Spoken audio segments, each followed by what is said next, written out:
షర్మిల గారు మీరు చాలా రోజుల తర్వాత విజయవాడకు వచ్చి ప్రెస్ మీట్ పెట్టారు. నిజంగానే ఆ ప్రెస్ మీట్లో మీరు అనేక విషయాలను, పాత విషయాలనే మరీ మరీ మాట్లాడే ప్రయత్నం చేశారు. అసలు ఎప్పుడైతే ఎన్డీఎఫ్ కూటమి అంటే బీజేపీ, జనసేన, తెలుగుదేశం పార్టీ కలిసి ఉన్న కూటమి ఆంధ్రప్రదేశ్ ప్రభుత్వానికి ఇబ్బంది వస్తుందో, లేక ప్రజల్లో వాళ్ళ యొక్క పరపతి తగ్గుతుందో అన్నప్పుడు మాత్రమే మీ ప్రెస్ మీట్లు పెడతారని ప్రజలు అనుకుంటుండేవాళ్ళు. కానీ నిన్న నాకు అట్లే అనిపించింది. ఎందుకంటే వక్త్ బిల్లుకి అసలుకి ముస్లిం మైనారిటీ సోదరులకు ఒక విధమైన అన్యాయం చేస్తూ, లేక వాళ్ళ యొక్క ఉనికినే ప్రశ్నించే విధంగా రాజ్యాంగానికి వ్యతిరేకంగా జరిగే ఒక ప్రక్రియలో తెలుగుదేశం పార్టీ, జనసేన విధానాలను ఎండగట్టాల్సిన సమయంలో మీరు మరొకసారి ఒక ఒక టెక్నికల్గా మాట్లాడేట్లు నాకు అనిపించింది. అట్లా మాట్లాడుతూనే మీరు ఒక 2-3 అంశాలని నా నా అంశంతో సహా ఒక 2-3 అంశాలను మీరు తడిమారు. అట్లా నాకు అనిపిస్తుంది, బాబు గారి ప్రభుత్వం ఏదైనా కొద్ది ఇబ్బందుల్లో ఉంటే మీరు ఏమైనా ముందుకు వస్తారా అని ప్రజలు అనుకుంటున్న నిజమేనేమో అనిపిస్తుంది నాకు. ఎందుకంటే తిరుపతి లడ్డు విషయం కావచ్చు, మన విజయవాడ వరదలు కావచ్చు, నిన్న కావచ్చు, అనేక అంశాలకి సూపర్ 6 అంశాలు వచ్చినప్పుడు కావచ్చు, మీ యొక్క గొంతు అంత గట్టిగా ప్రభుత్వానికి వ్యతిరేకంగా ఉండదు. ప్రతిపక్షానికి అంటే వైఎస్ఆర్సీపీ ఇంకో మాట చెప్పాల్సి మీ అన్నగారి పైన ఉన్నంత గట్టిగా ఉండదు. ఇప్పటికే అట్లా ఒక రన్నింగ్ కామెంట్ పాస్ చేసేట్లు అనిపిస్తుంది. ఆ ఇష్యూ నుంచి డైవర్ట్ చేయడం కోసమే പക്ഷെ చూసే వాళ్ళకి ఇబ్బందిగా ఉంది అది. ఎందుకంటే ఒక ఇష్యూ వచ్చినప్పుడు మీరు వస్తారు, మాట్లాడతారు, 2-3 పాత విషయాల్ని మీరు తీసుకొస్తారు, ఒక సెన్సేషన్ కోసం కొన్ని మాటలు మాట్లాడతారు. నేను రాజశేఖర్ బిడ్డగా కూడా మిమ్మల్ని కోరుకుంటా ఉన్నా, ఆలోచించండి మీరు ఏం చేస్తూ ఉన్నారు. ఒక రాజకీయ పార్టీకి నాయకురాలిగా ప్రతిపక్షాలని ఐక్యం చేసుకోవడం, సెక్యులర్ వ్యవస్థల్ని ఐక్యం చేసుకోవడం, ముందుకెళ్ళడం అన్నది కదా ఈరోజు రాజకీయ కర్తవ్యం. అట్లా కాకుండా ప్రభుత్వానికి ఒకట్లా జార్దే వేసేసి ప్రతిపక్షం మీద మీరు విరుచుకుపడ్డం మాత్రం నాకు ఆశ్చర్యంగా ఉంటుంది. మీరన్న మాటలకే వద్దాం. నిన్న మీ ప్రెస్ మీట్లో వివేకమన్న మరణం వెనుక మేమే ఉన్నామని సాక్షులు చెప్పడం, అప్రూవర్లుగా మారడం, వాళ్ళు బయట తిరగడం చూస్తూ ఉన్నాం. అట్లాగే ఈరోజు అధికారంలో ఉన్న పార్టీలు అధికారంలోకి వచ్చి సంవత్సరం అయింది. నిన్నటికి మొన్న వివేకమన్న పిఏ కృష్ణారెడ్డి గారు కూడా నన్ను చాలా ఇబ్బంది పెడతా ఉన్నారు, అసలు నన్ను తప్పుడు మాటలు చెప్పని సాక్ష్యాలు చెప్పని చెప్పారు అని ప్రత్యక్షంగా ప్రకటించారు. అది కూడా మీరు గమనించలేదా? సో మీరు అడిగేది ఒక్కటే, చట్టం ఉంది, ఒక నిష్పక్షపాతమైన విచారణ జరగాలి అని కోరుకోవడంలో తప్పేం లేదు. అట్లా కాకుండా మనమే నిందితుల్ని నేరస్తులుగా మార్చే ప్రయత్నం మాత్రం మంచిది కాదని నాకున్న అభిప్రాయం. నా గురించి మాట్లాడుతూ అక్కడ అధికారం లేదు, డబ్బులే ఉన్నాయి, డబ్బుల కోసం పోయాడేమో శైలజనాథ్ అని చెప్పారు మీరు.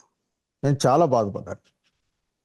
అసలు ఇటువంటి మాటలు వినిపించాల్సి వస్తుందని అనుకోలే ఎప్పుడు కూడా. అక్కడికి నా చాలామంది సన్నిహితులు నాకు ఫోన్ చేసి ఈ విధంగా మాట్లాడుతూ ఉన్నారు.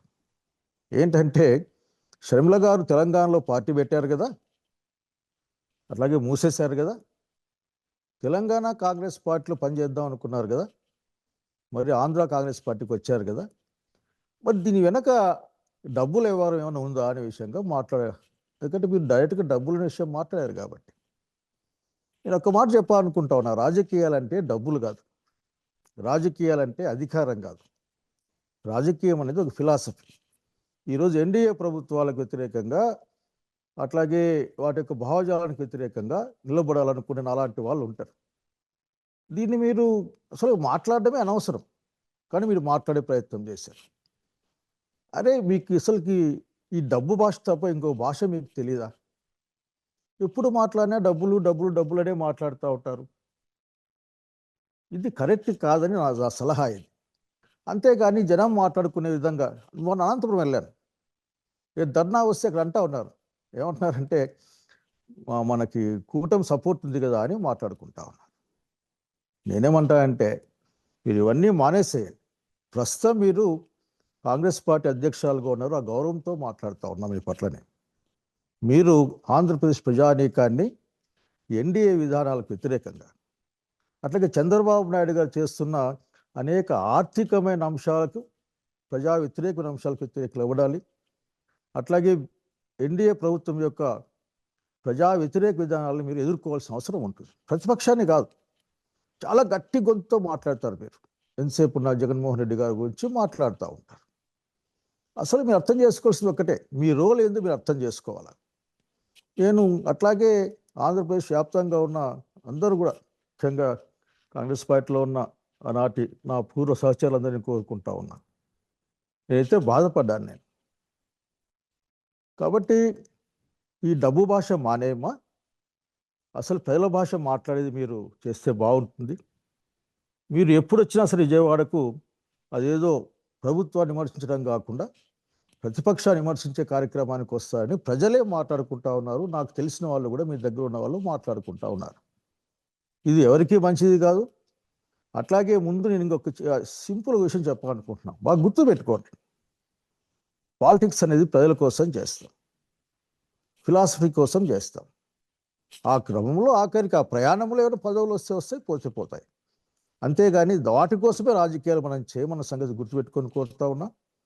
డైవర్షన్ పాలిటిక్స్లో మీరు, రాష్ట్ర ప్రభుత్వం లేక వాళ్ళ యొక్క డైవర్షన్ పాలిటిక్స్లో మీరు భాగం కావద్దని నేను కోరుకుంటా ఉన్నా. అట్లా అనిపిస్తుంది జనానికి, ఆ విషయం మీరు గమనించాలి ముందు. కాబట్టి ఈ రోజున వివేకమన్న మరణం సంబంధించిన కేసైనా లేక అనేక మిగతా అంశాలైనా సరే, ఈరోజు అధికారంలో ఉన్నారు, కేంద్రం అధికారంలో ఉంది, దాంట్లో నిజానిజాలు తేలాలి. అందరూ కోరుకుంటా ఉన్నాం. ఒక అమాయకుల్ని లేకుంటే ఒకరిని ప్లాన్ చేసి దానికి ఇచ్చాల్సిన అవసరం లేదు. నేను అడిగేది ఒక్కటే, దయచేసి ఇప్పటికైనా సరే మీరు ఆంధ్రప్రదేశ్ రాష్ట్రంలో ప్రతిపక్ష నాయకురాలుగా గౌరవ బాధ్యతలు స్వీకరించిన ఈ నేపథ్యంలో ప్రజల కోసం విశాఖపట్నంలో లూలు మాల్ గురించి మీరు మాట్లాడి ఉండవచ్చు. అట్లాగే రాజధాని నిర్మాణం జరుగుతున్న అనేకమైన అవకతవకల గురించి మీరు మాట్లాడి ఉండవచ్చు. ప్రత్యక్షంగా అక్కడికి పోయి వచ్చి ఉండొచ్చు. కానీ ఇవేం మీ కంటికి కనపడే అవకాశం నాకేం కనపడడం లేదు. ఎంతసేపు నా డబ్బు భాష మాతో మాట్లాడి అసలు మీకు ఎట్లా నోరు వచ్చింది నాకు అర్థం కావడం లేదు. నేను చాలా బాధపడతా ఉన్నా. నమస్తే.